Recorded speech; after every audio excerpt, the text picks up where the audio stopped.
नमो नारायण, जय महाकाल, जय मां बगलामुखी। देखिए, आज का टॉपिक बहुत ही इंपॉर्टेंट है और आज का मेरा वीडियो जो है बहुत से लोगों को समझ में नहीं आएगा और मैं कह रहा हूं मूर्खों को तो बिल्कुल भी समझ में नहीं आएगा। ये जो विषय है, ये जो टॉपिक है, ये बहुत डीप एनालिसिस वाला है और इसको समझने के लिए आपको अपने आंख, कान, नाक, हाथ, पैर, मुंह सब खुले रखने होंगे और मुझे सुनना होगा। फिर जैसे जैसे आप मुझे सुनते जाएंगे और पूरा अगर आपने ऑडियो सुन लिया, तब पॉसिबिलिटी है कि आप मेरी बात से एग्री कर जाएं, क्योंकि आगे आने वाले चंद मिनटों में मैं बहुत अच्छी अच्छी बातें आपको बताने वाला हूं। क्यों मैं हमेशा कुल देवी देवता पर जोर देता हूं, जैसा कि मैंने अपने पहले के वीडियो में बोला हुआ है। कैसे मिलती है हमें कुल देवी देवता की कृपा और क्यों कुल देवी देवता पे मैं इतना जोर देता हूं और क्यों इनकी पूजा भगवानों से भी पहले रखी गई है। तो अगर आपने मेरा पहला वीडियो सुना होगा तो 50% तो आपको नॉलेज वहीं से मिल गई होगी। जिन्होंने नहीं देखा है और जिनका मन कर रहा है कि कुछ गंदा सा कमेंट करें, तो वो कृपया मेरे पहले के वीडियो को जाके सुने। और जो लोग आगे मुझे सुन चुके हैं, अब वो आगे इस वीडियो को सुने। देखिए, एक बात जान लीजिए कि हमारा जो मनुष्य का शरीर है वो कर्म करने के लिए इस धरती पर आया है, इसमें कोई शक नहीं है। अब कर्म आपके शरीर के लिए है और जो पूजा पाठ साधना वगैरह होती है वो आपकी आत्मा के लिए है। तो आप डिसाइड कर लीजिए कि आपको क्या करना है। आप अपने कर्म जो कर रहे हैं, जो भौतिक सुख सुविधाएं आपको चाहिए है, वो भी कोई गलत नहीं है, क्योंकि आपका जन्म ही अपने परिवार का पालन पोषण के लिए हुआ है। तो आप इसमें, कोई भी इंसान ऐसा चाहता है कि उसकी मनोकामना पूरी हो, उसको भौतिक सुख सुविधाएं मिले, तो ये भी कोई गलत नहीं है।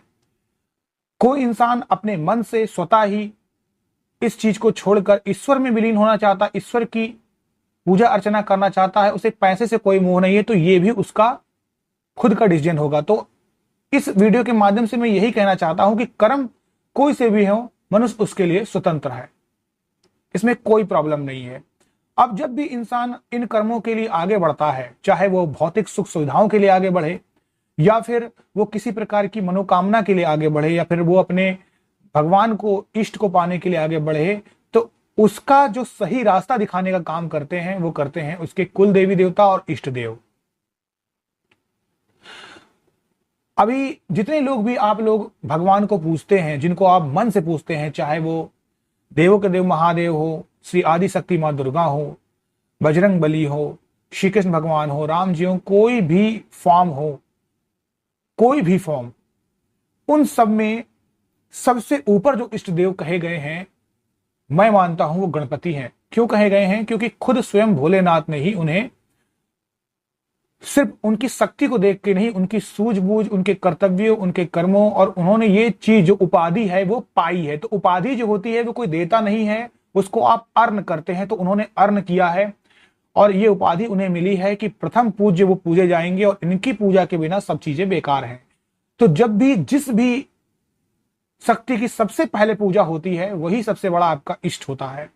तो यहां पर मैं यही कहना चाहता हूं कि इष्ट देव की अगर मैं सिंगल शब्दों में बात करूं तो वो हुए गणपति, और कुल देवी देवता वो हुए जिनकी आपके पूर्वज पूजा करते आ रहे हैं। तो अगर सीधे शब्दों में कहा जाए तो जो आपके कुल देवी देवता हैं वो आपके पूर्वजों के द्वारा पूजे जाते हैं, और जो आप पूजना जा रहे हैं किसी भी रूप में आप पूज लें, वो कहलाएंगे गणपति भगवान ही, क्योंकि एट द एंड में आप किसी की पूजा कर लें, पहले फल उनको ही मिलेगा।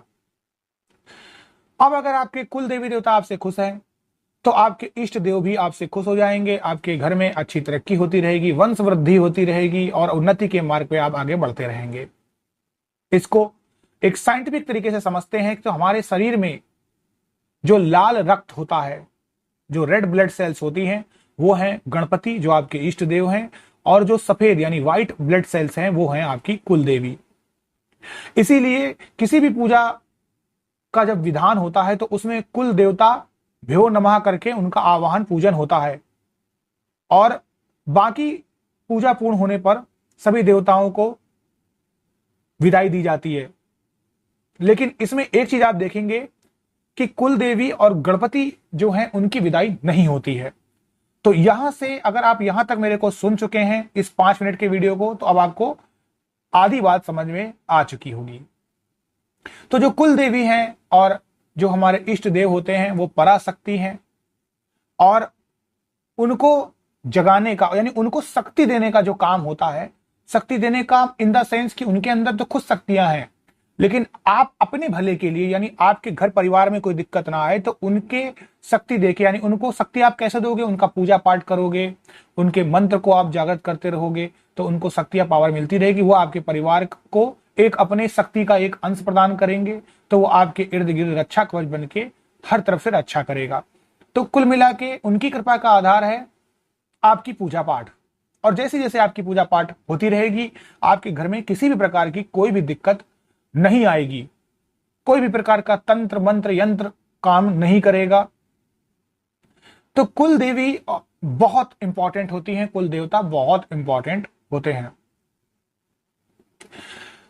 देखिए एक और बात समझिए, हर एक उच्च क्रम की उपासना जो होती है तभी आपको मिलेगी जब आपसे आपके जो देवता हैं, कुल देवी देवता हैं, वो प्रसन्न हो जाएं, यानी कुल देवी और इष्ट देव प्रसन्न हो जाएं। वरना स्वयं ब्रह्मा जो होते हैं ना, वो भी आपको फल नहीं दे पाएंगे। और ये चाहे तो आप गीता में पढ़ लीजिए, ये प्रकृति का नियम है, ये प्रकृति का नियम है। ब्रह्मा जी केवल सृजन का काम करते हैं। देखिए एक और बात और समझिए कि समस्त ब्रह्मांड जिससे चल रहा है, जिस शक्ति से चल रहा है, वो है श्री शिव, देवों के देव महादेव। और जो स्वयं शिव को चलायमान कर रही हैं वह है उनकी आदि शक्ति। बिना आदि शक्ति के शिव भी अचल है, और वह शक्ति है वही शिव को परिपूर्ण बनाती है। क्योंकि जब शिव भगवान ध्यान में होते हैं तो उस समय पूरी धरती को, प्रकृति को बैलेंस करने का काम यही आदि शक्ति करती है।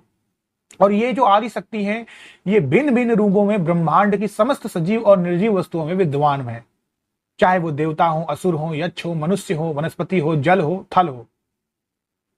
अब इनको, इन जो शक्ति को, यानी जिनकी मैं कुल देवी की बात कर रहा हूं, जिनका मैंने रावण के समय में जिक्र किया था, निकुंबाला जो थी वो उनकी कुल देवी थी, जो आदि शक्ति ही है, प्रत्यंगिरा मां। अब आप सभी लोग जानते हैं जब आदि शक्ति स्वयं कुल देवी हैं तो इसके आगे तो कोई शब्द ही शेष नहीं रह जाता है। महेश्वर की शक्ति महेश्वरी से आती है, विष्णु की शक्ति वैष्णवी से आती है, ब्रह्मा की शक्ति ब्रह्माणी से आती है, इंद्र की शक्ति इंद्राणी से आती है, कुमार कार्तिकेय की कुमारी से आती है। तो हम जितने भी नामों से पूज लें, एट द एंड में वह शक्ति एक ही है। चाहे आप उन्हें राम के रूप में पूजिए, कृष्ण के रूप में पूजिए, बुद्ध के रूप में पूजिए, तो यही जो शक्ति है यही कुल देवी है। और धीरे धीरे इन्हीं के हिसाब से जो देव बने वो कुल देवता बने। लेकिन कुल देव जो होते हैं उनसे कुल देवी की शक्ति बड़ी मानी गई है। कुल देवता, मैं फिर बोल रहा हूं, कुल देवता मतलब आप भोलेनाथ, देवों के देव महादेव को मानिए, और कुल देवी जगत जननी मां आदिशक्ति को मानिए। अब आपको मेरी बात समझ में आ गई होगी कि क्यों मैं हमेशा अपने हर वीडियो में इस बात पे इतना जोर देता हूं। जब भी आप कुल देवी देवता को पूछते हैं, कुल देवी को खास करके पूछते हैं, तब आप डायरेक्टली श्री आदि शक्ति, पराशक्ति, जगत जननी मां दुर्गा, मां अंबे को पूछते हैं। और जिस समय आप कुल देवता को पूछते हैं उस समय ऑटोमेटिकली ही आपके हाथ भगवान भोलेनाथ की तरफ को बढ़ जाते हैं, शीश आपका झुक जाता है। तो कुल देवी देवता आपकी बाहरी बाधा, नकारात्मक ऊर्जा से आपके परिवार में, आपके घर परिवार में किसी प्रकार का संघर्ष नहीं होने देते हैं। भक्ति आपकी चरम सीमा पर जब तक रहेगी, आपके घर में किसी प्रकार की कोई बाहरी बाधा, भेद नहीं आएगी, कोई नकारात्मक ऊर्जा नहीं आएगी, कोई शत्रु आपका बाल बाका नहीं कर सकता है। तो इसी मार्ग पे आगे बढ़ते रहिए। आई होप आपको अब कुल देवी देवता का इंपॉर्टेंट समझ में आ गया होगा। आप सभी लोगों का कल्याण हो। नमो नारायण। जय महाकाल, जय मां बगला।